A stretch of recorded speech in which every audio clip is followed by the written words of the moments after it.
우리를 위하여 십자가 지시고 모든 죄와 저주, 재앙을 깨뜨리신 주님을 찬양합니다.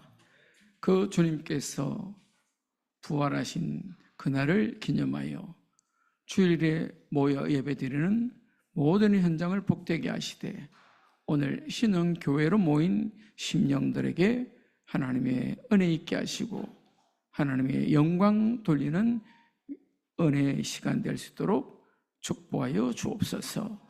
말씀을 들고 서는 종에게도 은혜를 더하시고 말씀을 받는 하나님의 성도들의 심령에도 하늘의 것으로 풍성한 은총이 임하게 하여 주옵소서.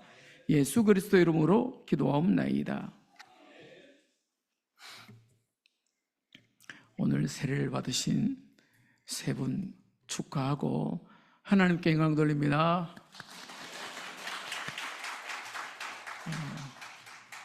일생의 중요한 날입니다. 그래서 오늘 25년 10월 26일 날 신영교회에서 세례받았다 꼭 기억하셔야 돼요. 예수 믿는 사람은 그게 호적하고 똑같습니다. 어느 교회를 가든지 세례받았습니까? 언제 받았습니까? 그 교회는 어디입니까? 세례준 목사님 이름은 뭐죠? 늘 물어봅니다. 꼭 기억하셔야 돼요. 네.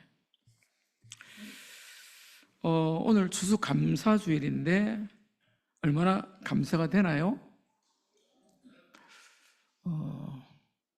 정말로 행복하게 사는 사람이 있고 날 짜증내며 사는 사람이 있고 좀 그렇습니다. 날 부정적인 사람 있죠? 어떻게 보면은 좀 아니 뭐 그렇게까지 긍정적이야 싶은 그런 사람도 있긴 합니다. UN에서 조사를 했는데 23년에 세계인의 행복지수라는 걸 조사를 했답니다. 그 당시 OECD에 가입된 나라가 38개국이었다는데 대한민국은 몇 번째 될까요? 33번째랍니다. 우리가 세계에서 한 10번째 되는 무역 강대국이잖아요. 우리나라 국방력도 뭐 거의 한 5등쯤은 한답니다. 정말 먹고 살만하죠. 제가 처음 비행기 타본 게 부산에서 서울 비행기 타본 게 35살 때인가 근데 처음 타봤어요. 요즘은 뭐 아이들도 청년들도 다 비행기 타죠. 외국 다 다니잖아요. 그만큼 좋아졌습니다. 우리 지난번에 라오스 선교현장 가본 팀들은 알 거 아니에요. 저는 고속도로가 비엔티안에서 루앙프라방까지 다 연결된 줄 알았는데 내가 잘못 알고 있었더라고요. 방비엔까지만 연결되어 있었어요. 방비엔까지는 비엔티안에서 1시간이면 가거든요. 고속도로 타고. 거기서부터 루앙프라방까지 가는데 한 7, 8시간 걸렸다 그러더라고요. 너무 힘들게 되는 거예요. 그런 걸 생각하면은 야, 난 대한국민인 게 너무 행복하고 좋구나. 너무 감사하구나. 나는 정말 복받았다 아마 느낄 거예요. 불평되는 사람은 다음에 꼭 라오스에 한번 가서 밴 타고 밤에 한번 올라가 보시면 됩니다. 우리나라 보건사회연구원이라는 게 있습니다. 거기서 사회 갈등 지수라는 것을 한번 봤답니다. 그래서 OECD 국가에서 사회 갈등이 얼만큼 지수가 한국이 높은가 했더니 이거는 뭐 좀 지난 얘기예요. 2016년 거니까 한국은 그 당시 OECD 30개국 가운데 사회 갈등 지수가 27위랍니다. 그만큼 갈등을 많이 한다는 거예요. 이해가 됩니다. 요즘도 그렇게 갈등하고 있잖아요. 정치적인 갈등이 무려 87%라 그럽니다. 그때나 지금이나 똑같죠. 10년이 지났는데. 경제적인 사회 갈등이 82%라 그럽니다. 심지어는 사용주와 노동자와의 노사 갈등이 76%라 그럽니다. 굉장히 높죠. 굉장히 불평하고 있다는 말입니다. 행복하지 않다는 겁니다. 그러나 그럴 때 저와 여러분들이 꼭 기억해야 됩니다. 오늘 데살로니가전서 5장 16절 18절 항상 기뻐하라 쉬지 말고 기도하라 범사에 감사하라 이는 그리스도 예수 안에서 너희를 향한 하나님의 뜻이니라. 갈등 없는 세상이 어디 있겠어요. 저는 그렇게까지 안 해봤는데 제 바로 밑에 있는 동생은 고등학교 다닐 때 무슨 생각으로 하는지 모르겠어요. 한 번씩 공동묘지에 갔다더라고. 아니 고등학생인데 얼마나 그때 세상 재밌는데 자기는 한 번씩 공동묘지 갔대요. 조용하잖아요. 공동묘지에서 불평하는 사람 아무도 없습니다. 그런데요, 살아 숨쉬는 이 세상에는 다 갈등이 있는 거예요. 부모 자식 갈등 없나요? 쌍둥이는 갈등 없나요? 다 있습니다. 어린아이들도 갈등합니다. 그러니까 그런 것은 인간 세상에 늘 있는 것인데 그게 악한 원수 마귀가 그런 불행의 씨앗을 뿌려서 그래요. 그래서 이 땅에 다 알곡만 자라는 게 아니잖아요. 가라지도 자라고 있습니다. 아니 왜 하나님은 그런 걸 뿌려가지고 우리를 이렇게 고단하게 만드십니까? 몰라서 하는 소리예요. 저기 양 치는 사람들이 양만 치는 것 같아도 그렇지 않습니다. 그 염소도 있습니다. 그런데 염소는 체질이 들이받는 게 체질이에요. 얼만큼 들이받냐? 주인을 향해서 들이받더라고. 받치면은 큰일 납니다. 이 염소가 양하고 같이 있다가 이유가 없어요. 그냥 들이받아요, 양들을. 근데 그렇게 해서 양들이 사는 겁니다. 저는 양을 안 쳐봐서 잘 모르겠습니다만은 양들은 털이 길잖아요. 근데 한번 엉켜 붙으면은 떨어질 줄을 모른대요. 그럼 어떻게 되겠습니까? 질식에 죽습니다. 그때 어떻게 한다고요? 염소가 괜히 성질을 부리는 거예요.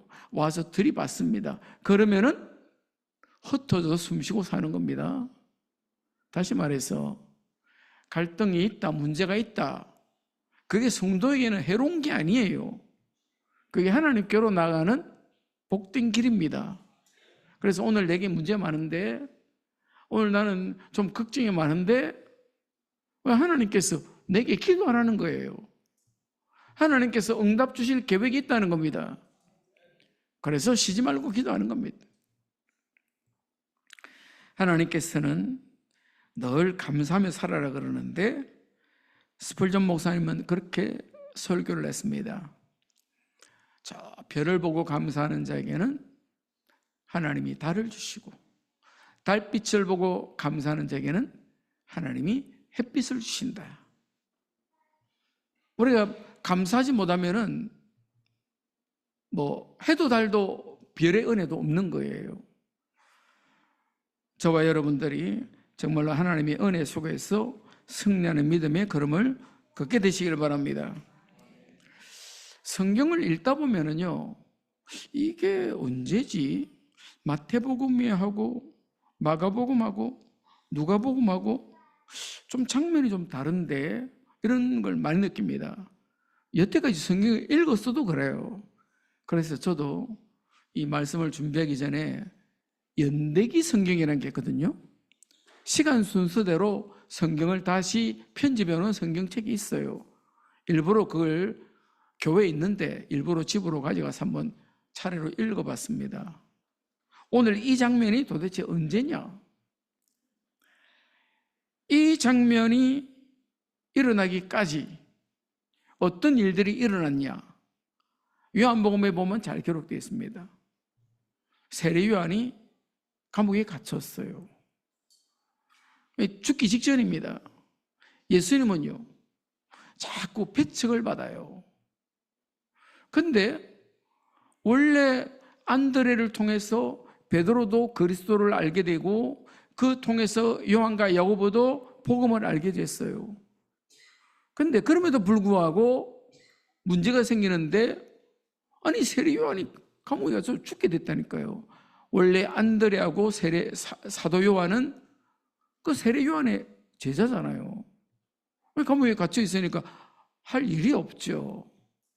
게다가 베드로는 안도를 통해서 또 야고보는 그 요한을 통해서 복음을 받았을 텐데 그들은 할 일이 없으니까 다시 갈릴리 바닷가로 간 겁니다.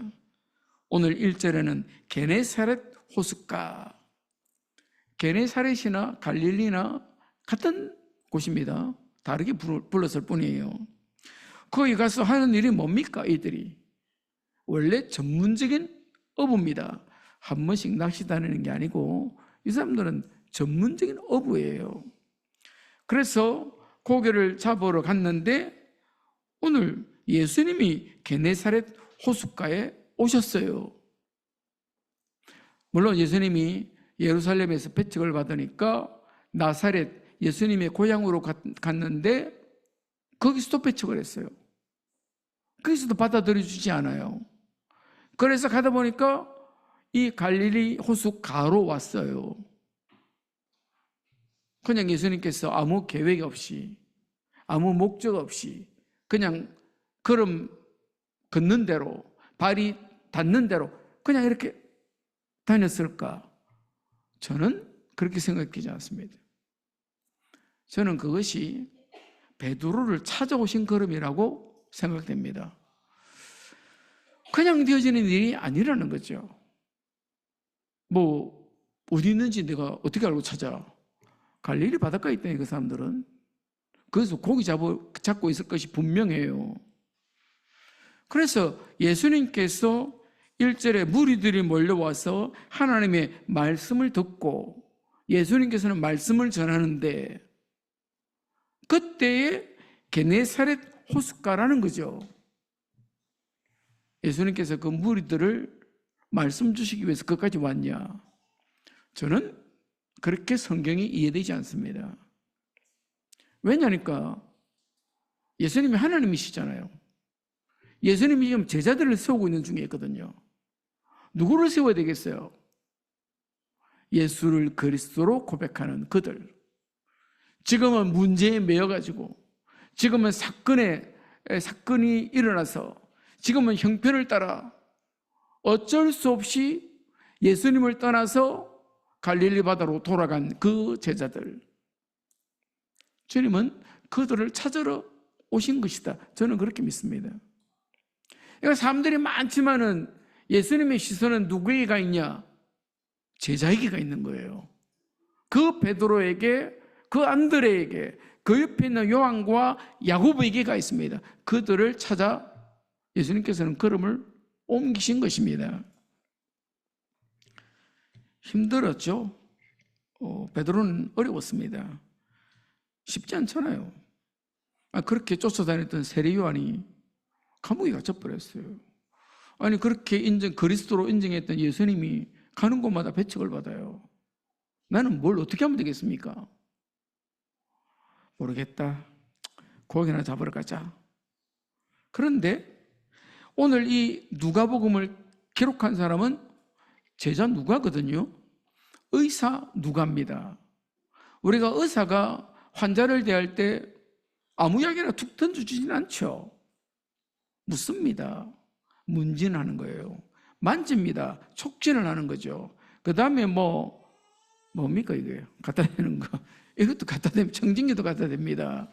하면서 과거 병력도 묻고 집안의 병 이력도 묻고 온갖 것을 다 살피고 난 다음에 이거는 무슨 문제인갑다 싶어서 처방을 해주죠. 다시 말해서 진단을 잘 하는 겁니다. 지금 이 베드로가 예수님께로부터 부름을 받은 이 장면 사복음서에 다 기록되어 있어요. 기록되어 있는데 그 기록보다 오늘 누가복음에 기록된 양이 훨씬 많습니다.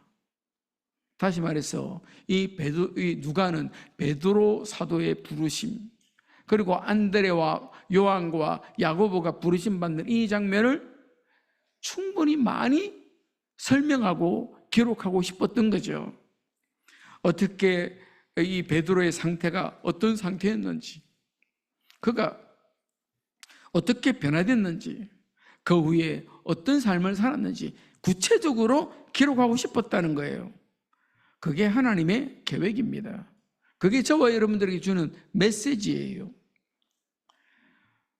예수님께서 이 겟네사렛 호숫가에 서서 보니까 호숫가에 배 두 척이 있는 것을 보셨다고 말합니다.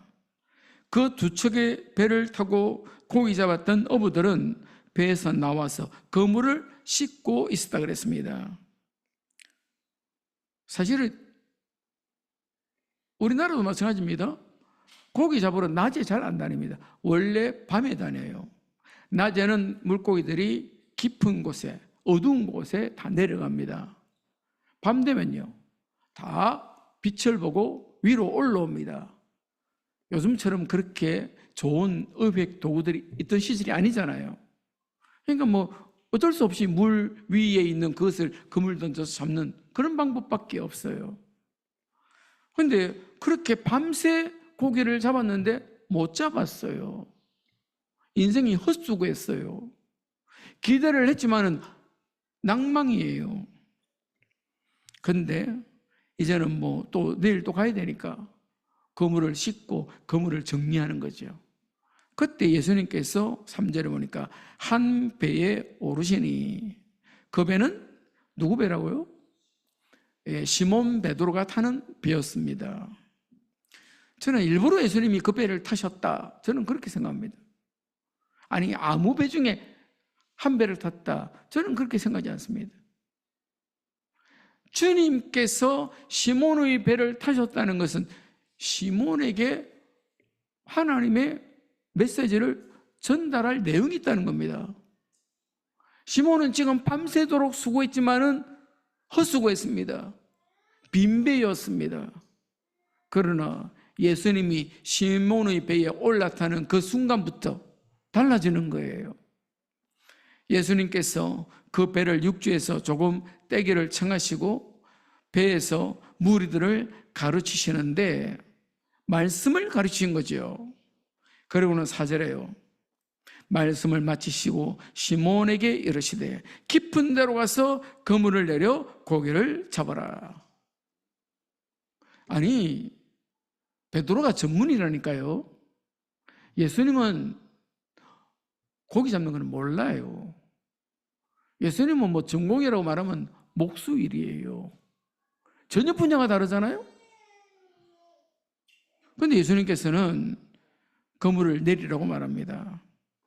그때 5절에 말합니다. 시몬이 대답하여 이르되 선생님, 우리들이 밤이 새도록 수고하였으되 잡은 것이 없지만은, 솔직한 고백이죠. 우리가 하나님 앞에 뭐 숨기고 감추고 그럴 필요 뭐 있습니까? 모든 것을 사실대로 있는 그대로 고백해야 되는 거죠. 하여튼 시몬 베드로는 그렇게 고백했습니다. 그리고는요, 5절 후반절에 말씀에 의지하여 내가 그물을 내리리이다. 여러분, 저와 여러분의 인생은 무엇을 따라 사나요? 저와 여러분은 정말로 예수님이 내 인생의 배의 주인 맞습니까? 제 나이 좀 되면은 알 텐데 요즘 젊은 분들은 모를 거예요. 제가 어릴 때 이발소에 가는 걸 굉장히 싫어했어요. 어릴 때 이발하러 가는데 옛날에는 그 면도기도 안 좋고 바리깡도 안 좋았어요. 다쳤어. 피나는 걸 내가 봤어. 그 다음부터 가기 싫더라고. 그래서 늘 가면 우리 동생이 먼저 깎았어요. 걔는 말 잘 들었던가 봐, 어릴 때부터. 저는 어릴 때부터 말을 잘 안 들었어요. 그래가지고 이제 깎는데 가면은 그 의자에 탁 앉으면은 그 거울 위에 큰 그림이 하나 있어요. 그림이 무슨 그림이냐니까 요즘으로 말하면 보트인데 보트에 어떤 아저씨가 떠 있고 어떤 애가 옆에 있어요. 그 아저씨가 키를 잡고 있는 거예요. 평안하게 있어요. 그 옆에 어린아이가 행복한 표정을 짓고 있어요. 그게 무슨 그림인 줄 압니까? 당신의 인생의 키를 주님이 잡아야 된다는 거예요. 나는 그 키를 놓고 주님께 맡겨야 된다는 겁니다. 그러면 내 인생이 평안해진다는 거예요. 베드로가 인생의 키를 지가 붙들고 뭘 해보려고 할 때에 다 막혔어요. 일이 안 돼요. 심지어는 예수님이 그리스도다 고백하고도 안 돼요. 왜? 내가 내 인생을 주장하려고 하니까. 이것은 내 일이라고 생각하니까. 사실대로 우리가 지난밤에 자고 아침에 일어나는 것이 당연한 겁니까? 그렇지 않다니까요. 옛날에 우리 인사법이 있지 않습니까? 밤새 평안하셨습니까? 밤새 일이 일어나요. 말씀드렸잖아요. 우리 아버지하고 저 흥남에서 배 타고 내려왔던 우리 고모님. 우리 고모님이 우리 아버지의 어머니뻘 돼요, 나이가. 우리 아버지는 맨 막내고. 우리 아버지로서는 17살 때 내려왔으니까 그 누나 두 사람 의지하고 살았던 거예요. 제가 중학교 1학년 때인데 밤새 돌아가셨어요. 밤새. 장사 치르고 돌아왔는데 그날 밤에 또 돌아가셨어요. 두 분이 다 돌아가셨어요. 그래서 저는 밤새 안녕하셨습니까? 그 말이 이해가 돼요. 아, 그렇구나. 인생이 내 것이라고 주장하는 그것이 참 어리석음이구나. 내 것이 아닙니다. 하나님의 손에 있는 거예요. 제가 어제는 하여튼 뭘 좀 보는 가운데 너무 감사하구나. 내가 지금까지 큰 질병에 걸려서 장애가 있는 것도 아니고 우리 가족들이 어떤 심각한 문제 속에 질병이 있는 것도 아니고 참 이렇게 아이들 공부 다 하고 이제 결혼하고 너무 감사하구나. 정말 감사하고 오더라고. 왜냐니까 조금 자식들이 기대에 못 미칠 때는 좀 불평스럽거든요. 이 자식들이 믿음 생활 더 잘해야 되는데 나는 안 그랬는데. 그러니까 나는 목사 됐죠. 우리 자식들은 목사 되게 애들이 아무도 없으니까. 근데 저는 그래요. 저는 아이고 믿음 생활 더 잘해야 되는데 그게 좀 못마땅해요. 그래서 불평스러웠어요. 그러다 어젯밤에 회개가 되더라고. 그만해도 감사해야지. 정말 감사가 됩니다. 우리 인생의 배에 예수님을 주인으로 모셔야 되는 겁니다. 주님이 오시겠다고 두드리잖아요. 볼지어다 내가 문 밖에 서서 두드리노니 누구든지 내 음성을 듣고 문을 열면 나는 그에게로 들어가 그로 더불어 먹고 그는 나로 더불어 먹으리라. 내 인생의 문을 열고 주님을 모셔야 되는 겁니다. 그리고 내 인생의 키를 주님께 맡기는 거예요. 여전히 염려를 내가 붙들고 살면서 심지어는 내가 다 주께 맡겨버립니다. 집어 던진 것까지 휴지통에 가서 다시 또 찾아가지고 아이고 그래도 그렇지. 그게 우리가 아직 믿음이 결단내지 못했다는 거예요. 인생의 키는 주님이 잡으시면 됩니다. 나는요 그 은혜의 축복을 누리면 되는 거예요. 나는 하나님의 자녀잖아요. 하나님이 창조주 하나님이시잖아요. 그 하나님께서 나를 사랑하셔서 독생자를 십자가에 못 박게 하시기까지 나를 사랑하셨잖아요. 그 주님이 성천하시면서 보혜사 성령님을 보내어서 영원토록 너희와 함께 하시고 너희를 떠나지 아니하시리라. 가르쳐 주시고 생각나게 하시리라. 사실은 다 주신 거죠. 우리가 체질이 잘 안 돼서 여전히 불신앙의 찌꺼기들이 남아있어 그런데 버리시길 바랍니다. 완전히 맡겨버리시길 바랍니다. 그때에 말씀에 의지하여서 내가 그물을 내리리다. 6절에 그렇게 하니 고기를 잡은 것이 심히 많아 그물이 찢어지는지라. 찢어질 것 같다는 겁니다. 찢어진 것이 아니에요. 그래서 다른 배에 있는 동무들에게 손짓하여 와서 도와달라 하니 그들이 와서 2배의 채움에 잠기게 되었더라. 배가 잠길 만큼 가득 실었습니다. 2배 가득히. 예수님이 내 인생의 배에 올라타시면은 부담스러운 게 아니에요. 창조주의 능력이 내게 임하는 것입니다. 그 은혜를 내가 누리는 것입니다. 그게 잘 안 되니까 자꾸 주님을 잠깐 계세요 하고는 가서 엉뚱한 일하고 가서 뭐 걱정하고 울고 뭐 한숨 쉬고 모든 불쌍을 내려놓고 주님의 말씀을 따라 말씀을 의지해서 그물을 내리는 믿음의 사람들 되시기를 바랍니다. 이 베드로가 그 배에 올라타신 주님의 말씀을 들을 때에 하나님의 은혜가 임한 거예요. 그래서 그 베드로에게 가서 깊은 데로 가서 그물을 던지라고 말씀하시는 겁니다. 은혜 안 되는 사람은요, 던지기는 뭘 던져? 밤새 던지다 왔는데 또 던지라고? 이분이 뭘 모르잖아. 야야야, 못 들은 척이 그냥. 그게 은혜 못 받지 못한 사람이지. 그거야 목사님 얘기지. 우리가 어떻게 목사님처럼 그렇게 할 수 있어? 아이고, 그거는 장로면 하는 거지 뭐. 우리가 뭐. 그렇습니까? 하나님은 목사의 하나님입니까? 그렇지 않습니다. 믿는 자의 하나님이세요. 그 예수님께서 어린아이를 데리고 와서 뭐라 말합니까? 이 어린아이를 섬기는 천사가 날마다 내 아버지를 배움느니라.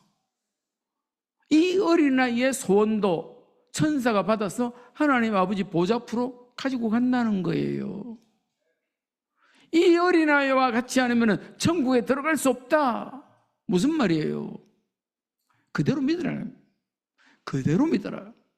하라면 하고 하지 말라면 하지 말고 붙잡으라면 붙잡고 놓으라면 놓고. 잘 안 되죠.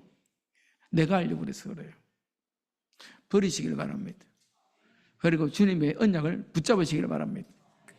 그래야 그 사람의 인생이 가득 찬 인생, 만선을 이루는 축복을 누리게 되는 것입니다. 아니 뭐 나는 어떻게 그런 기회가 있겠냐. 하나님 역사심을 아무도 모릅니다. 지금 어떤 기업 CEO는 당대에 자기 재산이 10조가 됐어요. 당대에. 아니 우리는 뭐 10억도 없는데 상관없습니다. 하나님이 어떻게 하실지 아무도 몰라요. 어떤 분은 물론 뭐 공부를 잘했는가 봐요. 서울대를 졸업하고 어디 뭐 삼성이 어디 취직에 있다가 나와서 회사를 설립을 했는데 그게 이제 AI 하는 회사를 설립을 했대요. 미국에 있는 회사에서 1조에 팔아라. 1조. 노! 거절했답니다. 적어도 자기가 계산할 때는 거기에 있는 1%만 내 사업에 내 것으로 받으면 10조인데 내가 1조를 받고 왜 팔아? 안 팔았다는 거예요. 그 사람이 시작한 지가 한 10년밖에 안 됐어요. 그 기업을 시작한 지가. 하나님께서 하실 일은 아무도 모릅니다. 물론 꼭 뭐 돈 버는 것이 목적이냐 그런 얘기는 아니에요. 돈이야 뭐 밥 먹고 살 만큼 있으면 되는 겁니다. 하여튼 하나님께서 우리를 통해서 주실 축복은 모르는 겁니다. 베드로가 고기 잡으러 간 것은 사실 퇴보한 거죠. 후퇴한 거예요. 왜냐하면 자기 문제에 걸려가지고 해결을 못 하겠거든. 그러나 하나님께서는 이 베드로에게 역전하는 축복을 주십니다. 저와 여러분들도 그런 은혜 속에 있게 되길 바랍니다. 우리가 살아계신 주님을 주님으로 모시게 되면은 드린 말씀처럼 인생의 만선 가득 찬 축복을 누리게 될 것입니다.